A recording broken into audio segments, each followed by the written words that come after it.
Actually got some rain here this afternoon.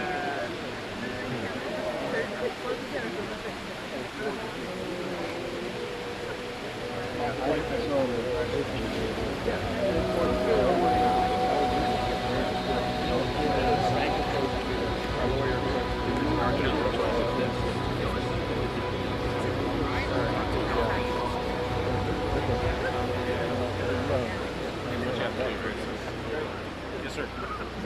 All right, sorry. They have lights all over them, but all right, talk to you tomorrow. around this, I try veggie nuts, that's why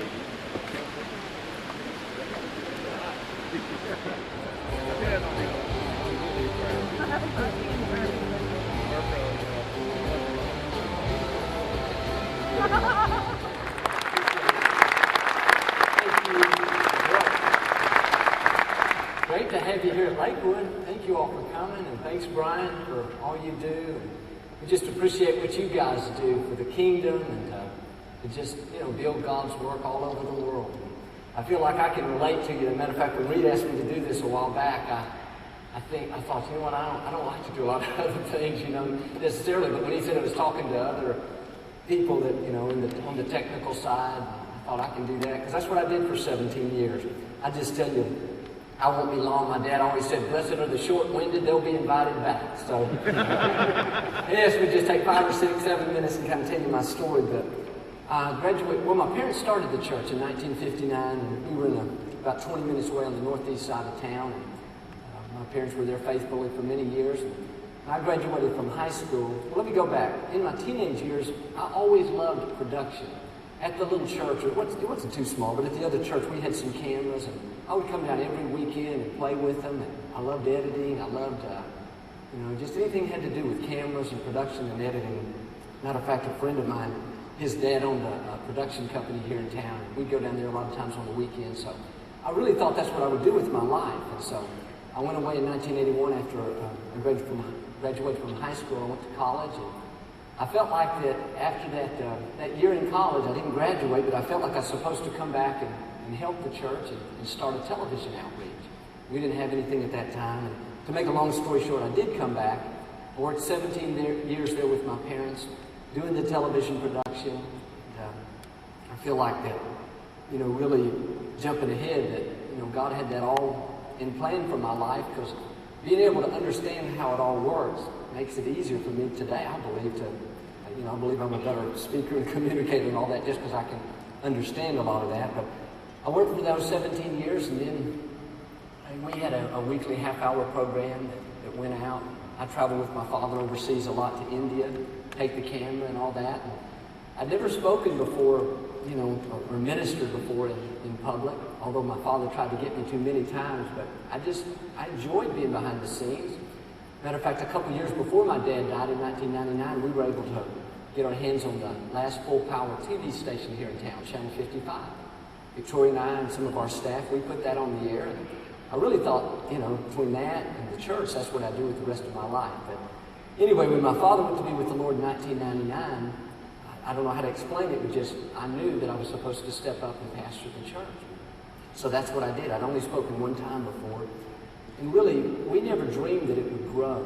We thought if we could just maintain what my dad and what the Lord had built there, we would be doing good. But it did begin to grow, Surprised me as much as anybody. But after a couple of years, that other auditorium held 8,000 people, and we knew, the road systems over there were just single lanes. It wasn't built for a lot of people, so we looked for some property around there, because I wasn't going to move the church. It had been there for almost 50 years. I thought, I'm not going to come in and be the new kid and, move the church. So a couple pieces of property that we found, 100-acre tracts over there, they just closed down. And one day, my friend over here, Clarence, he's here, he told me, he said, Joel, the compact center is going to come available when the Rockets move out. Long story short, we just felt like that God dropped that. I just felt, when he said that, just something took root on the inside. I thought, you know what, that may be the reason these other two pieces of property closed down. So I'll just encourage you. I don't know, you're probably always looking for property and buildings, but it just lets me know that God always has a plan. I could not understand why would these people sell this property out in Lindress, but I know now it was to get here. But anyway, we came, long story, but we leased this building from the city for 60 years. I'll just tell you again to maybe encourage you. Nobody said that we would ever get this building. I mean, it was the premier facility in all of Houston. Has 2 million visitors a year, and people, really business leaders told me, Joel, you're just wasting your time, because we had to have the city council vote on it. I'm telling you, it took 3 years, but the night before the main vote, we only had 9 council members, and the day before, and that day I went and met with a young Jewish council member, and he had been against us all 3 years, and I told him, it's up to you. You would be our 10th vote.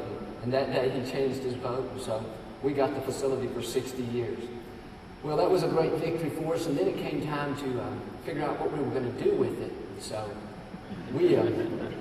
then the money part came in. Here I am, I was young. I didn't, raising $1 million was a big deal, but we came in and again, I don't want to take all the time tonight, but we spent about, I don't know, Kevin can probably tell you better, but we spent about $80 million to renovate this. This place had no air conditioning on its own. It took air from the Greenway Plaza, the buildings across the street or across the way there. So we came in and put our own electrical and AC system in here. Another thing, I'll tell you that, when I got here, I thought, nobody's going to, those furthest seats are over 100 yards away. I told our architects, he's sitting over here, Pete Ed, I said, nobody's going to come to church 100 and watch, and sit 100 yards away. I don't think anybody in America's done a church this big, so I was tempted to put the platform in the round there, because I thought at least I'll be halfway closer to everybody. But I remember Pete Ed telling me something. He said, Joel, after 10 rows or 60 feet, or he had some figure, he said, everybody's watching the big screens anyway. And so I think he was right. He talked us into putting it down here, and then we spent a lot of money on really nice screens. I guess I'm proud of those screens, but, really, I feel like anybody in here, between the sound and the lighting, and maybe you feel it even tonight, it doesn't feel, like there's 16,000 seats in here, even on a Sunday service. So I think that was one thing that was important to me, is I didn't want it to look like an old basketball arena. So we came in and put all this, nice warm lighting, the screens, and, we carpeted everything. Of course, it wasn't before. And then they may take some time to tell you, but under the bleachers, we just gutted all that and put our kids' facilities, and we built another building out there as well. But it was, it's been a great building for us. It's like a dream come true. I grew up here watching the Rockets play basketball. I had season tickets right back there on section 104, row 5, seats 4 and 5. Matter of fact, I brought Victoria here my first day. But it just shows you how God has a sense of humor. Every time I look out there, I think that, man, this is hard to believe, especially, I grew up in the days with Hakeem and Larry Bird and all that. And just, if nothing else, I hope it'll inspire you to let you know that God can do more than we can even ask or think.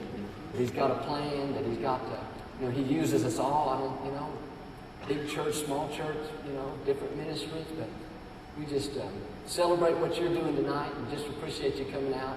We're going to take time to answer questions, so I'm going to turn it over to my friend Duncan. I told you I wouldn't take all the time, but Duncan, come on up. This is an executive director of our ministry, and you'll meet some of our other team. And really tonight, any way that we can help you, we'll be happy to, and just appreciate you coming out. Thank you all.